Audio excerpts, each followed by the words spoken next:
This was originally going to be part 2 of Phase 3 and would be the end of the series, but after listening to Cory and I talk about it during the editing process, I felt compelled to give Black Panther its own video. Chadwick Boseman was taken too soon in a year that has already taken far too many. He battled cancer secretly for 4 years while continuing to entertain so many of us. He is a hero to so many, but I believe he is even more than that, a legend. Heroes get remembered, but legends never die. Thank you, Chadwick Boseman. Rest in power. I also want to take this opportunity to explain something about this video. Without spoiling it too much, our ranking of this movie might be lower than people expect. As could be the case with all movies, I suppose, but this one had a certain weight to it from even before Chadwick's passing, let alone so soon after it happened. I want to make something very clear. In no way, shape, or form are we trying to personally attack anyone involved in this movie, or any other movie we discuss for that matter. We are just trying to give our honest take on what we thought of the movie. I think we do a really good job of explaining that it's not the actors that we have a problem with. We recorded this about a month before the tragic news broke, and I can honestly say that our opinions of this movie would be the same had we recorded it after the fact. So what I'm trying to say is, I guess, we're not trying to tarnish the legacy or downplay the cultural significance of this movie. We're just two friends talking about movies that we love, even if we do nitpick and find stuff to complain about in them. Speaking of movies, Chadwick Boseman has been involved in so many other projects besides Black Panther. Here's his filmography. Go check him out in these movies if you haven't seen him already. Alright guys, let's move on to some lighter talk and get into the discussion.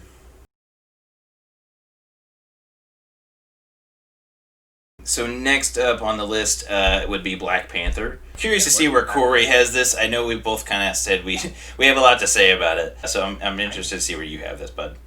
I put it at B. Okay. I think it is a good movie. It's definitely good. I love the movie. I could watch it over and over and over again. The antagonist is amazing. I like Killmonger a lot. But my issue is just like we talked about with Civil War. I feel like we got a very dampened down Black Panther. I feel like he looked considerably weaker.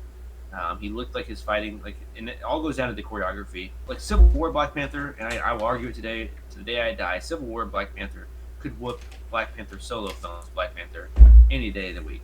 Yeah. I think it just shows that he has more fight style. It looks like he's more confident in his fight style in Civil War. He seems just stronger in that movie. He seems like a force to be reckoned with. And in Black Panther, it seems like it's before Civil War. Like it's his origin story before Civil War. And like he gained all that strength and all that knowledge, and then we see him in Civil War. But it's not how it is. And I see that, and I think a lot of it plays. In fact, a lot of it is CGI, and it's not practical. And so we as the audience, whether you think about it or not, can notice what CGI is used, and we're just like, yeah, that doesn't look believable. Maybe that's why I can't really pinpoint it. But I'm telling you right now, it's definitely the CGI. I think that plays a huge part in my not giving it an A or an S. I think we probably said it in the last video. I appreciate when practical effects and stunt work are used over CGI. I understand that sometimes stunts are too dangerous, so CGI is used to kind of enhance something to make it look a little better. But whenever your entire suit and the major fight scenes and and basically everything is just computer generated, it just makes it look fake. And not to say that the movie is obviously fake. We're not idiots. We know that the movie is not real. But what? We don't have big armored rhinos running around? No. I mean, maybe. I don't know. Wakanda could exist, and we just don't know about it because it's cloaked, you know? Yeah. You know, we're not idiots. By that same token, we're not idiots, so we know when something looks super fake. There's good CGI and there's bad CGI. And good CGI is fine as long as you don't use too much of it. Black Panther is visually, it's a stunning movie. The design of the country and the clothing and the people and everything, the culture, I think they did a really good job of like representing, you know, the roots of where the character came from. The country side and the city itself, and it looks very futuristic. It looks like what I would picture that futuristic. It's not futuristic, it's modern day, but their technology is almost futuristic compared to the rest of the world. The people are walking around wearing traditional clothing, and I I do appreciate that. You know, you didn't make them evolve to the point where they forget about their heritage and their culture. The fight at the beginning where they go to the waterfall and all that kind of stuff, that scene is beautiful. God. There's a lot of CGI in it though, and that's where you kind of start to realize, like, oh man, the whole movie is going to be CGI, isn't it? And sure enough, it ends up being that way. I have it in A tier, but I'm thinking about putting it down to B tier, honestly. I'm going to keep it there. You said you loved Killmonger. I hated him. I've heard that from people too. He's awful in terms of, not that he's not a good fighter or not a badass, because I get that. Is it his personality? Is that what? No, because I can handle a cocky person who thinks he's entitled to something, that sort of thing. That villain has been done over and over in the MCU, and I have no problems with a lot of those. Mm-hmm. It's really more the motivation. The best villains are the ones that can make you see where they're coming from.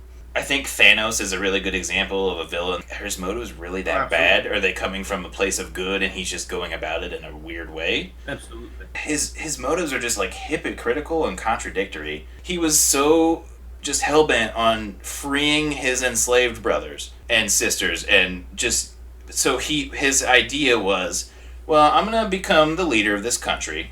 I'm going to take all our futuristic weapons and I'm going to arm all of our brothers and sisters around the planet so that we can be the ones in control and show everyone else how it feels. Exactly. I've heard a lot of people also say they didn't like Killmonger either, so we'll just throw that in there too. There are issues. 90% of movies are not bad because of the acting or the characters. They're bad because of the writing and how the characters are directed. The acting in this movie and the casting, fantastic. Michael B. Jordan is one of the best actors, I would say. He's so great. He's kind of hit his stride here in the last several years. Creed's one of the best movies I've seen in a long time. Since you're on that subject, Creed and everything like that, the director for this, Ryan Coogler, let's just give him props too, because Ryan Coogler is fantastic. He did Creed 1 and 2. I don't know if you've ever seen the movie Fruitvale Station, which also has Michael B. Jordan. I give him props for the way he makes his characters, the way he even goes about T'Challa in his relationship with his sister Shuri in this movie. I love that the most. Like, his relationship with his sister was fantastic. Yeah, they showed him, whereas in Civil War he was just kind of on a warpath and shown to be more like all business. But in this movie, he really was shown like just being a normal person in addition to being... He's the king of the country and the leader, and he holds the Black Panther title. But he was shown, he's just laughing with his sister, and Shuri's great, by the way. I guess we'll mention some other good things, and then we'll go back to maybe some more bad things, and then we'll stop talking about Black Panther. Because I do have a couple more things that I want to say too. So Shuri's awesome. I can't remember her name. The Dora Milaje. Well, that whole group is fantastic too. Oh, you're talking about Okoye. Yes. And I didn't want to butcher the pronunciation either, so I'm glad you remembered. She's played by Denai Guerra. In Walking Dead, she's Michonne. She's fantastic. With the dreadlocks? She's a badass. The Dora Milaje in general are all... It's just a group of warrior women. They're like the King's Guard almost, and it's just like... They're so badass. They got those spears. She just happens to be the most badass one. She's kind of the head of that group. She's always a badass. Anytime she's in a fight scene. Yeah, can we talk about the cast too? Like, since we're talking about that, like on top of her, Daniel Kaluuya, the guy that plays in Get Out, he's like that, I guess. He's his friend. I guess I didn't know if he was a love interest or what, but he like controlled like that whole other tribe. So he was. Yeah, he was her. They're a couple. Okay, I thought it was, but I didn't know if they were just going with it or if they were just kind of flirty or what. But no, I didn't know for sure. Because the whole scene at the end, he's like, "Would you kill me, my love?" And she was like, that's right. For my country, yes, I will do anything." Fantastic line, and it just best line of the movie. That's kind of basically the whole spirit of what that movie was supposed to be. I think Andy Serkis as Claw, which they introduced him in Age of Ultron as that character. He is hilarious, and at the same time, he's like batshit crazy a little bit. So that's kind of what my other big gripe about the villains in this movie. He got killed in a weird twist double cross, like before the first half of the movie was over, and then Killmonger's the main villain, and I'm like, what? Like I already knew who Claw was, and I've been introduced to him before, and I kind of knew a little bit more about his character. But then Killmonger's here all of a sudden, and now he's the main villain and in charge. Another actress that needs props is Lupita Nyong'o. She played Nakia. I don't know if most people pieced it together. She is in 12 Years a Slave. She's one of the main people in 12 Years a Slave. But most recently, she's in Us, that Jordan Peele movie Us. That main wife in that movie. Oh yeah. She is fantastic in that. And I know most people won't know because she mainly does a voice. But in the the more recent Star Wars movie, she plays the voice of Maz. So just for your little FYI, a little trivia, it's nice. Lupita Nyong'o plays Maz. Nice. Oh, and then we need to bring up Winston Duke also. Oh my God, yeah. M'Baku. They both played in Black Panther and Us. Oh yeah, that dude is. First of all, he's huge. I appreciate whenever they can find somebody that has size like that for a character, but as also a great actor. Like, you don't have to sacrifice quality of acting or try to do a stunt double or something. You know what I mean? Or have him beef up a lot. Like, I'm sure he probably beefed up a little bit for the role because it's a superhero movie, so they always beef up a little bit. Even though he was intimidating and scary and technically like almost like a little bit of a rival or antagonist, like he still is respectful of the traditions and the culture and everything. The scene where they kind of go to him and ask for his help is pretty great because he is respectful of it. He owes T'Challa for, he kind of saved his life in that fight, or like spared his life, I guess I should say. So he knew he owed him one, and he was like, I'm gonna honor that sort of thing. That final fight, that basically entirely CGI'd fight, all CGI on them with the mine carts down there, and they fall like a bajillion feet and don't get hurt. I know they're wearing vibranium suits, but fuck off, for real. The physics of that, like, you're gonna be hurt. By the way, doesn't that, like, here's one thing that I will praise about that fall, though, is it definitely pays homage to Spider-Man 2 when he's falling in the sky with Doc Ock.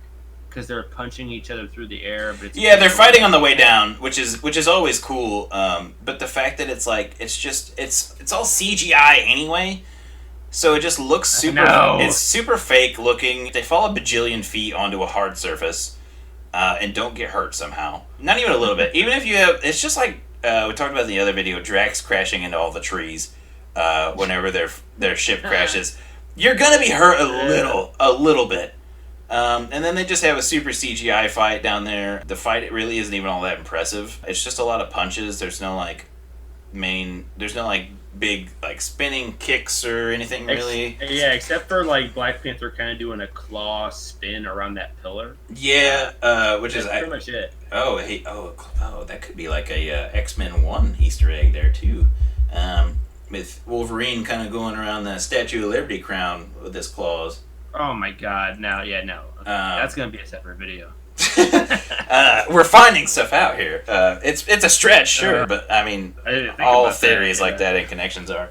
I think the movie was visually stunning. The character work was great. The acting was excellent. The humor was pretty great in it as well. It's just that the villain and the story were a little off. The story it kind of leads into the villain. Usually the motivations for the villain is kind of what makes the movie for me. Yeah. Like I said, so yeah, the villain being portrayed the way he was, Michael B. Jordan, fantastic. Killmonger, super threatening and cocky, and I loved his performance. It's just that the motivations behind the character weren't convincing. Alright guys, there you have it. We ranked this movie a little lower than I originally thought we would, but I still stand by it. We love the movie, just like we love all these Marvel movies. We fall in love with these characters, and at the end of the day, we're just happy to see them on the big screen, regardless of where we end up ranking them in the videos that we make. Next video, we'll be finishing off Phase 3 and ending this series. We have some exciting new video ideas coming in the near future, and I can't wait to start branching out into other areas of our interests. Thanks again for watching. Like, comment, subscribe to show your support. We've been Off Script. That's a wrap.